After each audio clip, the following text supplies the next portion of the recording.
வருகிற ஏப்ரல் 23, 2026 சட்டமன்ற தேர்தலுக்கான நாள். இது உங்களுக்கு நல்லாவே தெரியும். இந்த டேட் அனௌன்ஸ்மெண்ட்ல சுவாரஸ்யம், அப்புறம் ஆச்சரியம், அப்புறம் பரபரப்பு, இந்த மாதிரி உணர்ச்சிகளுக்கு பஞ்சமே இல்லை தான். அதோட சுவாரஸ்யமான விஷயம் என்னன்னா, பொது இடங்கள்ல, அதாவது ஏதாவது ஒரு 4 பேர் பொது இடங்களையோ இல்லை டீ கடையிலையோ, அப்புறம் ஆஃபீஸ் டைம்ல டீ பிரேக்லையோ அந்த கட்சி தான் பெருசு, இந்த கட்சி தான் பெருசு அப்படி சண்டை போடுற அந்த சூழ்நிலை இருக்குல்ல, அதை வேடிக்கை பார்க்கறது அதோட சுவாரஸ்யமான ஒரு விஷயம் தான். பட் பொது இடங்கள்ல இப்படி அரசியல் பேசலாமா அப்படின்னு கேட்டோம்னா, எல்லாருக்கும் தெரிஞ்ச ஒரு விடையை தான் பேசக்கூடாது அப்படின்னு. பட் நம்ம பேசிட்டு தான் இருக்கிறோம். பாலிடிக்ஸ் அப்படிங்கிறது ஒரு சர்வீஸ், ஒரு சேவை. ஒரு தலைவன் ஒரு சராசரியான ஒரு மக்களுக்கு அந்த மக்களுக்கான தேவையை பூர்த்தி செய்கிற ஒரு சேவை. இதுதான் பாலிடிக்ஸ். பட் அந்த பாலிடிக்ஸ் அந்த ஒரு வேர்டை நம்ம எங்கெல்லாம் எப்பெல்லாம் நம்ம கேட்குறோம், அவர் நல்லா தானே பெர்ஃபார்ம் பண்ணாரு, அவருக்கு ஏன் ப்ரொமோஷன் கிடைக்கல அப்படின்னு கேட்டோம்னா, அதாண்டா ஆஃபீஸ் பாலிடிக்ஸ் அப்படின்னு ஒருத்தர் சொல்லுவார்.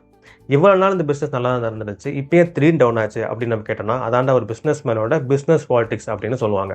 இவ்வளோ நாள் ஈரானுக்கும் யூஎஸ்க்கும் சண்டை நடந்துகிட்டே தான் இருந்துச்சு. நிறைய பொதுமக்கள் இறந்தாங்க. நல்லா எல்லாத்துக்கும் தெரிஞ்ச ஒரு விஷயம் தான். பட் திடீர்னு ஒரு 10 நாள் மட்டும் ஸ்டாப் பண்ணி, இப்போ என்ன திடீர்னு ஒரு அக்கறை மாதிரி வந்துருச்சா அப்படின்னு நம்ம சில பேர்லாம் கொஸ்டின் கேட்கும்போது, இதாண்டா நேஷன் பாலிடிக்ஸ் அப்படின்னு ஒரு பாலிடிக்ஸ், ஒரு சர்வீஸ் ரிலேட்டான வேர்டை தப்பான வழியில் புரிஞ்சுக்கிட்டு அது மூலமாக பிழைக்க தெரிஞ்சவங்க நிறைய பேர் இருக்காங்க.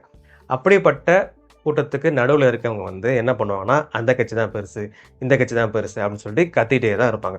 பட் அந்த பாலிடிக்ஸ் அப்படிங்கிறத உண்மையான அர்த்தத்தை புரிஞ்சவங்க என்ன பண்ணுவாங்க அப்படின்னா, அந்த நாளில் போயிட்டு ஓட்டு மட்டும் தான் போட்டு வருவாங்க.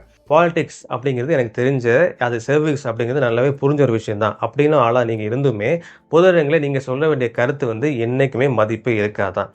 ஒரு கட்சி அந்த கட்சியோட பெருமையை இது வரைக்கும் என்ன பண்ணாங்க அப்படின்னு சொல்லிட்டு அந்த பெருமையை அடிக்கடிக்கு சொல்கிறதுக்கு அந்தந்த கட்சியில் அரசியல்வாதிகள் நிறைய பேர் இருக்காங்க.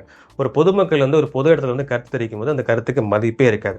அப்படியே ஒரு கருத்து தெரிவிக்கும் போது இன்னொருத்தர் கரெக்டாக சொன்னீங்க, நீங்கள் சொல்கிற 10 பாயிண்ட் கரெக்டான பாயிண்ட் அப்படின்னு ஒருத்தர் சொல்கிறாருன்னா, அவர் மனசில் நினச்ச பாயிண்ட் தான் நீங்களும் சொல்லியிருப்பீங்க. அதனால தான் ஒரு பாராட்டிருப்பே தவிர, நீங்கள் சொல்கிற அந்த பாயிண்ட்டை அனலைஸ் பண்ணி ஆராய்ஞ்சு கரெக்டாக சொல்லியிருக்காரு அப்படியே பாராட்டுற மக்கள் யாருமே கிடையாது. அதனால் பொது இடங்களை தயவு செஞ்சு உங்களுக்கு பிடிச்ச கட்சியை பற்றி கருத்து சொல்லி வாதாடவே செய்யுங்க.